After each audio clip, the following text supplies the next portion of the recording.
What's going on, YouTube? It's Shem back at it again with another video, and today I'm going to be talking about wildcard weekend, or not wildcard weekend, my bad, the divisional round weekend, and my thoughts on what happened. Obviously, I'm kind of upset about what happened to my Rams. It sucks, but, I mean, that's football. So, I'll start off with the Packers-Rams game. It was the complete 360 of what I thought it was going to be. I thought it would be the Rams defense playing well and the Rams offense selling, but nope, the Rams offense was driving down the field, playing pretty well, and then the Rams defense sold. They couldn't do anything.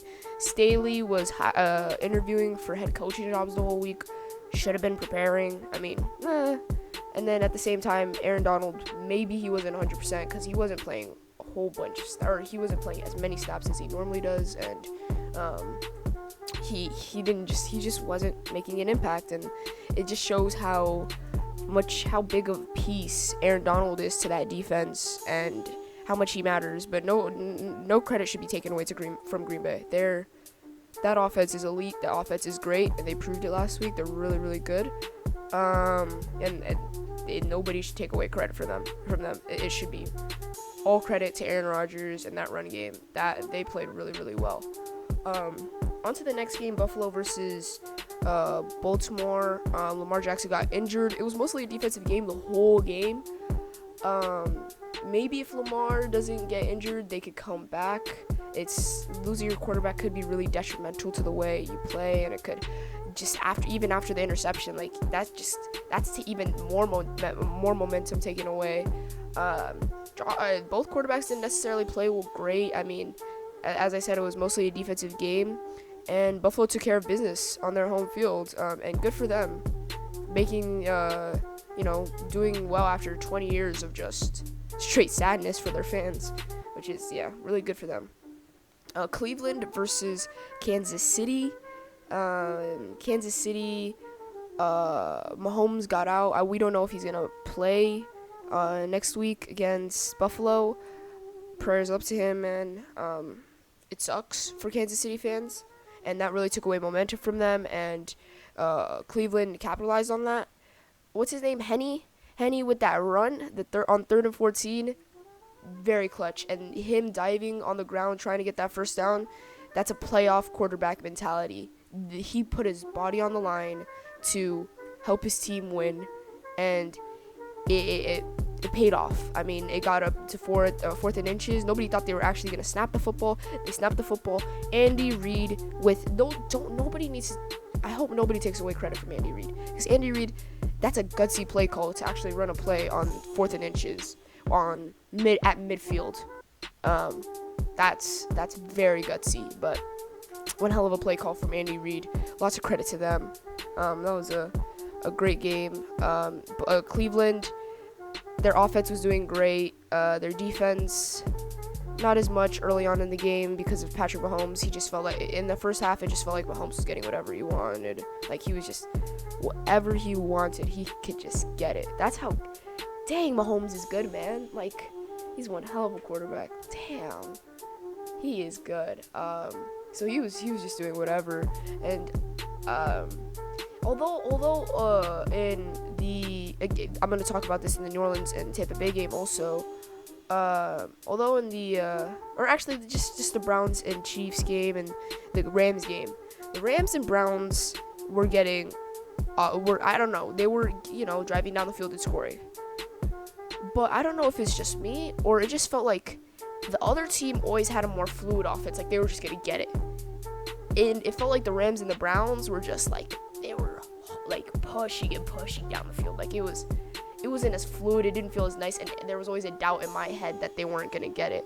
But that's off the point. On to New Orleans versus Tampa Bay. Tampa Bay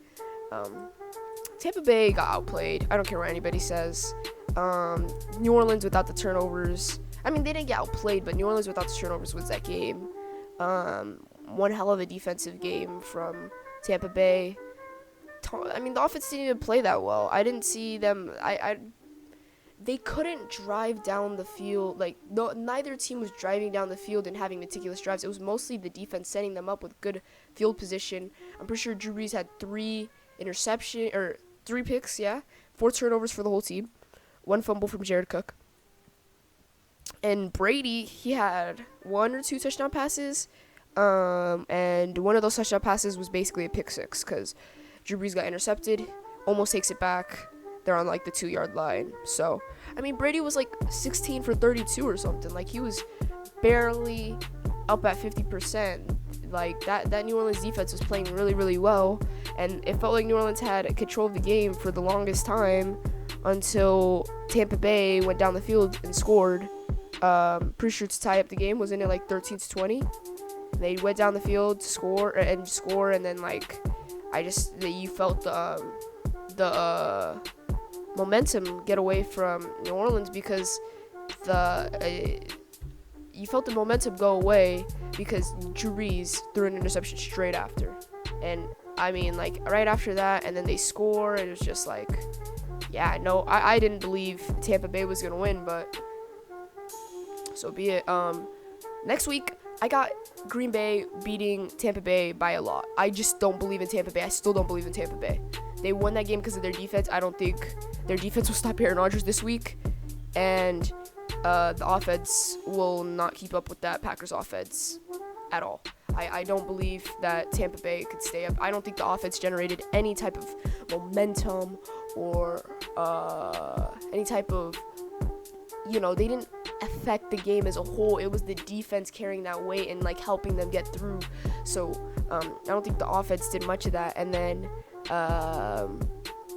Buffalo versus Kansas City, I think it could go either way. I don't know why. There's just something in me telling me this backup quarterback is going to somehow pull it out of his hat. Kansas City's going to win, and he's going to pull it out of his hat. Andy Reid's going to have some magical play calling, and it's going to be like, oh, the upset is so crazy. Good, just like the old Buffalo. The Bills will be the Bills, kind of like how the Browns are like, oh, the fans they gotta get heartbroken again. I just feel that coming.